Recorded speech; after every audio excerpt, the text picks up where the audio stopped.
Hi അസ്സാം വലൈക്കും. ഇന്ന് ഞാൻ വന്നിട്ടുള്ളത് 10 മിനിറ്റ് കൊണ്ട് റെഡിയാക്കാൻ പറ്റിയ മുട്ടയും റവയും വെച്ച് ചെയ്തെടുത്തിട്ടുള്ള ഒരു സ്നാക്ക് റെസിപ്പി ആയിട്ടാണ് കേട്ടോ.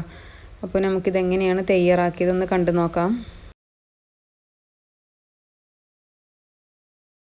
അപ്പോൾ തയ്യാറാക്കാൻ വേണ്ടിയിട്ട് ഞാനിവിടെ ഒരു ബൗളിലേക്ക് 3 മുട്ട പൊട്ടിച്ചൊഴിച്ച് കൊടുക്കുന്നുണ്ട്. ഇനി ഇതിലേക്ക് ഒരു 1/4 കപ്പ് പൊടിക്കാത്ത പഞ്ചസാര ചേർത്ത് കൊടുക്കുന്നുണ്ട് കേട്ടോ. പൊടിച്ച പഞ്ചസാരയാണെങ്കിലും കുഴപ്പമൊന്നുമില്ല. എന്നിട്ട് മുട്ടയും പഞ്ചസാരയൊക്കെ നല്ലോണം മിക്സാക്കി കൊടുക്കുക. ആ പഞ്ചസാരയൊക്കെ ഒന്ന് മെൽറ്റ് ആവുന്നത് വരെ ഒന്ന് ബീറ്റ് ചെയ്തെടുക്കുക കേട്ടോ. ഒരു വിസ്ക് ഉപയോഗിച്ചിട്ട് ബീറ്റ് ചെയ്തെടുത്താൽ മതി. ഇനി ഇതിലേക്ക് ഒരു 1/4 ടീസ്പൂണോളം ഉപ്പ് ചേർത്ത് കൊടുക്കുക. അതുപോലെ മുട്ടൻ്റെയൊക്കെ പച്ചമണം ഒന്ന് മാറി കിട്ടാൻ വേണ്ടിയിട്ട് ഒരു ടേബിൾ സ്പൂണോളം വാനില എസൻസും കൂടി ചേർത്ത് കൊടുത്തിട്ടുണ്ട് കേട്ടോ. വാനില എസൻസ് അല്ല എന്നുണ്ടെങ്കിൽ ഏലക്കാപ്പൊടി ചേർത്ത് കൊടുത്താലും മതി. ഇനി ഇതിലേക്ക് ഒരു 1/2 കപ്പ് റവയും കൂടി ചേർത്ത് കൊടുക്കുന്നുണ്ട്. ഇനി ഇതെല്ലാം കൂടിയിട്ടൊന്ന് മിക്സാക്കി കൊടുക്കുക.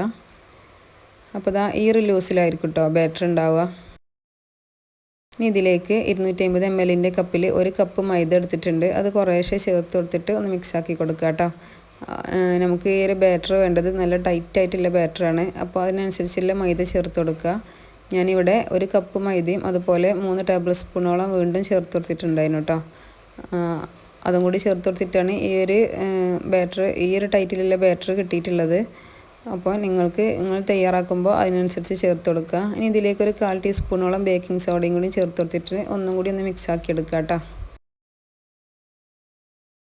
അങ്ങനെ നമ്മളെ ബാറ്റർ ഇവിടെ റെഡി ആയിട്ടുണ്ട്.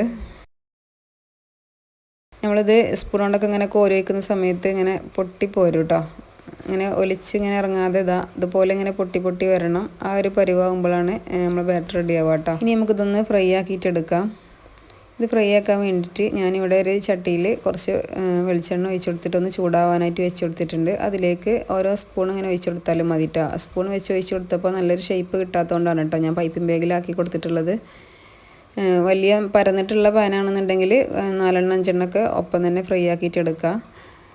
അങ്ങനെ ഫ്രൈ ആക്കി എടുക്കുന്ന സമയത്ത് നമ്മൾ ശ്രദ്ധിക്കേണ്ടത് ലോ ഫ്ലെയിമിലിട്ടിട്ട് വേണം നമ്മൾ ഫ്രൈ ആക്കാൻ വേണ്ടിയിട്ട്. എണ്ണ അധികം ചൂടാവരുത് കേട്ടോ. അങ്ങനെ ആകുമ്പോൾ പെട്ടെന്ന് തന്നെ പുറമേ ഉള്ള കളറ് മാറിക്കിട്ടും, ഉള്ളിൽ വേവില്ല കേട്ടോ. അങ്ങനെ അപ്പോൾ എണ്ണ അധികം ചൂടാവാതെ തിരിച്ച് മറിച്ചിട്ട് കൊടുത്തിട്ട് കുറച്ചധികം സമയം എടുത്തിട്ട് തന്നെ നമുക്കതൊന്ന് വേവിച്ചെടുക്കുക.